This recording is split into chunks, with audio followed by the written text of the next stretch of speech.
Catch up with all the latest sports news and results from around the globe, now on BBC World News in Sport Today.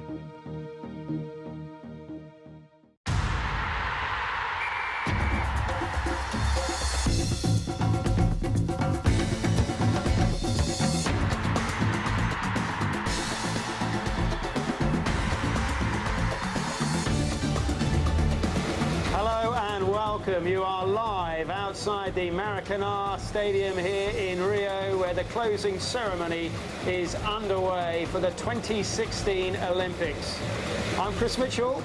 This is Sport Today. Here's what's to come. The hosts bow out of the games in style. The men's volleyball team win gold.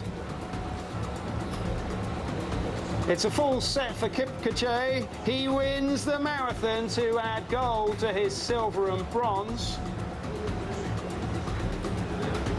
And the last gold of the games, who does it go to? The United States of America. No surprise, they win the basketball.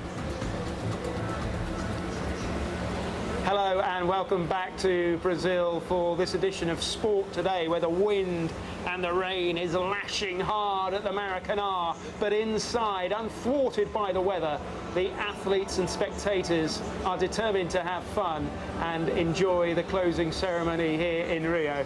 But it might be a little bit tough. They're all wearing their ponchos, they've all got their umbrellas out. It's colourful, but it's wet. The sport has ended, and it is just the festivities that continue here in Brazil. It was a good day for the men's basketball team. If you're from the United States of America, they thrashed Serbia. And first thing this morning, perhaps the toughest job was the marathon. Let's catch up with the day's events. Here's Jim Lumsden. After 16 days of competition, the last medals are fought for before the baton passes to Tokyo. As is traditional, the big event of the final day is the men's marathon. Kenya's Eliud Kipchoge left the rest of the field trailing on a rainy day in Rio. The 31-year-old finished in 2 hours, 8 minutes and 44 seconds. Feyisa Lilesa of Ethiopia came in 70 seconds later to take silver, with the American Galen Rupp collecting bronze. And there was glory for the host nation in the men's team volleyball. Brazil won a 7th gold medal, defeating Italy in straight sets to improve on the silver won at the last 2 games. In the boxing ring, France's Tony Yoka beat Britain's Joe Joyce to win the men's super heavyweight title. His girlfriend Estelle Mosseli won lightweight gold last week. And the final gold medals of Rio 2016 went to the United States basketball team. They thrashed Serbia 96-66 in the final. It was the Americans' 3rd consecutive unbeaten run to gold. Jim Lumsden, BBC News. And what a way for the United States coach, Coach K, to bow out of coaching the American team. Just that one loss in 2006 to Greece. That after the American team, of course, had been in some trouble. They didn't do very well in the 2002 World Championships. They failed at the Athens Games. And then when the World Championships came to the United States of America in 2006, they were embarrassed. Coach K then took over, and you can see the result. The last games, incidentally, for Carmelo Anthony, who was in tears at the end of the games, winning gold for the United States. So let's have a look at the medal table, shall we now? There it is in front of you.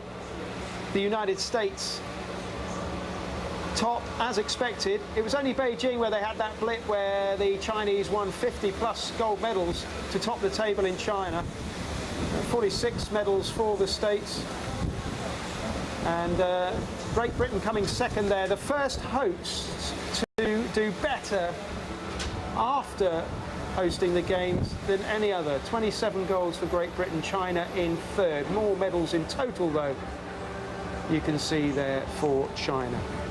OK, it was a fantastic games, wasn't it, for Mo Farah. He did the double-double, the 10,000 metres. Well, he won that easily. But 24 hours ago, perhaps the 5,000 metres was the one where he was vulnerable. Well, he won that too with a brilliant burst of speed in the final lap to do the double-double. Is that him for now? Well, not necessarily so. Depending on his fitness, he could be back in London for the World Championships next year. And don't rule out, he says, perhaps a tilt at the marathon in Tokyo. He's been talking to Amy Lewis. For me, personally, I just want to continue and keep going till 2017, hopefully, in the track, and then after that we would like to be able to go on the roads and see what I can do in the marathon and on longer distance. And yesterday was an amazing race. I can't believe I come away with 2 gold medals in Rio. It was pretty incredible. You know, I had to dig in deep and work for that race, but I managed to come away with the gold, and it was amazing atmosphere. What was that feeling like when you went across the line? I was excited. I just wanted to go out there and to do it for the people, and you know, I managed to come away with the gold medal in the 10,000 meters for my daughter, and I was just thinking about my son and how I'm going to do it, and I wasn't going to let him down. You really have made history. You are up there with some of the greatest athletes in the world ever. Certainly our most successful ever on the track. How does that feel? It feels amazing. I never dreamed of becoming an Olympic champion 4 times. You know, I dream of becoming Olympic champion once, and to do it in London, double Olympic champion, and come back 4 years later. It's been amazing. It's been a long journey, but oh man, there's no really way to describe. It's every athlete's dream to become Olympic champion, but to become Olympic champion 4 times, it means so much, and it's incredible. How did this rank as an achievement in comparison to London? It's definitely up there, and Olympics is where it's at. It's where every athlete wants to win an Olympic medal. You've talked up in press conferences about the difficult year.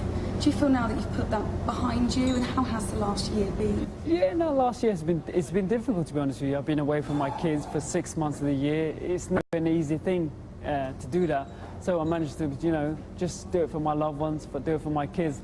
And each one of my kids has one of these medals, so you know that's what drives me. And you know, now I can say, look, if I stop today, you know, at least they got something for the time I miss to spend time with my kids. You said that obviously next year you think it will be your last race. Is there any chance you would go to Tokyo? I'll leave my daughter making in swimming, Rihanna. If Rihanna makes a team in swimming, then you might see me. But other than that, I don't know. So you think probably, realistically, it's probably London 2017? 2017 it will be my last one, hopefully, in terms of track, and then after that we'll go into the road, the marathon, and to see what I can do. I know, in personally myself, I want to run faster than what I did in 2013 when I did the marathon. Mo Farah, one of the Olympic heroes here in Rio. I mean, who was your hero? Perhaps it was Michael Phelps in the pool, coming out of retirement to win gold medals here in Brazil. Let me know what you think at Chris M, BBC Sport. Be great to hear your views on who you thought was the most heroic Olympian here. Perhaps it wasn't Phelps, perhaps it was that man, Usain Bolt. It wasn't all about heroes, of course. There was lots of controversy at these games. Before the games even began, would the Russian athletes be allowed to take part? In the end, the IOC said it was down to individual federations to make up their minds. What it did mean in the end is that the Russian swimmer, Yulia Efimova, did compete in the pool. And we had this perhaps unsavoury moment or two where she was booed, and that other competitors like the American Lily King criticising her for even being there competing. She won 2 silvers in the end, but she's called her time here a war. She's been talking to us. 3 weeks, it was super crazy because they always like say, oh, you're going to Olympic Games? And like, no, you're not going. And I can't go in, no. And it's really like super hard for me. Like, it was really crazy. It took like more a war than competition, because usually like when you come to competition, it's almost like more having fun, like meet with some people from different countries, with some friends. We always like talking. But this one, it was like really awful. It's no more like, it's not about like positive. It's more about like it was war. Okay, well, you'd be forgiven for thinking that the whole world is in Brazil now and that the only sport being played is here in Rio. That's not the case, of course. The English Premier League continues. Let me update you with what happened this Sunday. The West Ham beat Bournemouth 1-0. Kale Antonio scoring 5 minutes from time to give West Ham victory over the South Coast side at their new London stadium. Earlier, Sunderland lost at home to Middlesbrough. What a miserable start for the new Sunderland boss, David Moyes. He's told his fans to prepare for another relegation battle. They won't be wanting to hear that, of course. Sam Allardyce was there. He's now the England manager. Okay, it's time for us to go. Let's hope it stops raining. See you again soon. Bye for now.